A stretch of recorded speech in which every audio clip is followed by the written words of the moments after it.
Hi, this is Miss Logan. Today I'll be talking about rotational motion part 2. Before you begin, please take out the table that we completed in class that has the additional rotational motion equations.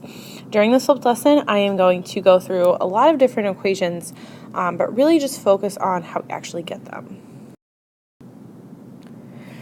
So previously in this unit, over the last few weeks, we've been talking about rotational kinematics and inertia. So remember that kinematics is our motion and our inertia is our mass portion. So as a reminder, these are our equations from translational or linear motion to rotational motion. We also talked a little bit about torque. When we talked about torque, we looked at, in our mobiles, how could we balance both sides? Additionally, we also talked about our inertia equations. So this is something that we are going to need to use throughout the rest of our unit. So make sure that you always have these handy and don't forget about them. So I'm going to take a little bit of time and I'm going to go through how we get our kinetic energy and work equations in both linear and also rotational motion. It's pretty cool how we actually get them. So starting off with work equals force times distance. We know from Newton's second law that F equals m times A. So we're going to replace this F with ma, still times d. Now, instead of acceleration, we know that acceleration is velocity over time. And using our kinematics equations, we can replace d with v over 2 times t. From there, we can get our kinetic energy equation. Now, this is something we haven't derived before, so if you didn't really see as we followed through with this, I would go back and I would look at this again. Now, let's look in rotational motion. Now, as we know, we don't refer to things as forces in rotational motion. We refer that as torque. And instead of distance, we use the angle that something traveled through. So remember that this is in radians, so it might look something like 2 pi or 10 pi or something like that. Now, we can replace torque with I, which is our rotational inertia, times our angular acceleration, still times the angle that it went through. Lastly, we're going to go through and do the same type of replacements that we did before. So instead of angular acceleration, we have angular speed over t. And instead of the angle we traveled through, we use our kinematics equations to replace that with our angular motion over 2 times t. So now we're going to get our final equation for rotational energy, rotational kinetic energy. And if we look at both of these equations, they're almost exactly the same. What's the difference? Well, instead of mass, we're using inertia. You have to go back to those equations. Instead of v for velocity, we're using angular velocity.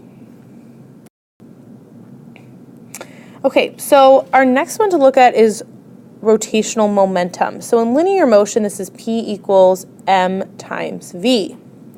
Now, you might expect, and you're probably right, that instead of m, we use inertia.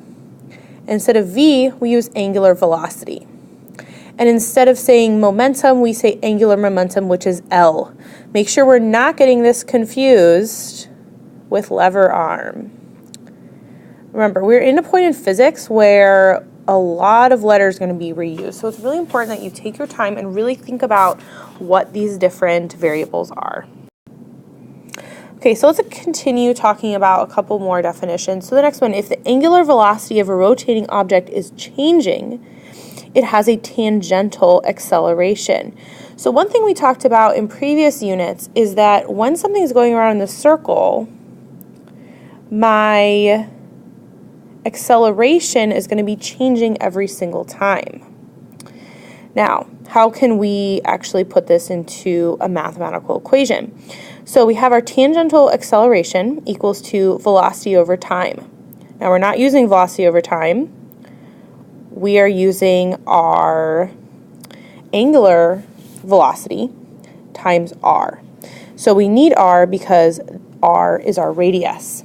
So that's going to equal r times our angular acceleration. So just to talk about this again, our tangential acceleration, and that's not our angular acceleration, is going to equal r times our angular acceleration. Lastly, we can look at this a little bit different way. So if we're looking for acceleration, and that's of our radius, we can describe that from previous units as v squared over r. So this is actually from circular motion, and you can actually look on your AP Physics equation sheet for this. From here, we're going to plug in for v, we're going to plug in r and angular speed, and then we can solve for this here.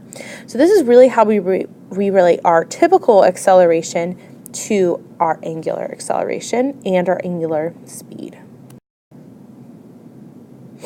And lastly, so I already derived this, so we talked about work, and what we remember from previous units is that we have a change in work or change in energy, and that is equal to our work. Okay, so what we basically just did is put in our kinetic energy final minus kinetic energy initial, and that is equal to our work. To figure out power, it's kind of similar. Our powers are work over our time, and instead for our work is tau, and tau is our torque over our angle over time, and that's going to give our power is equal to torque times our velocity. Okay, so right now I would make sure that you have your rotational equation and variable chart on our packet completely filled out. We're going to use these skills in our upcoming self-design lab so that we can explore all of these different equations in our own lab.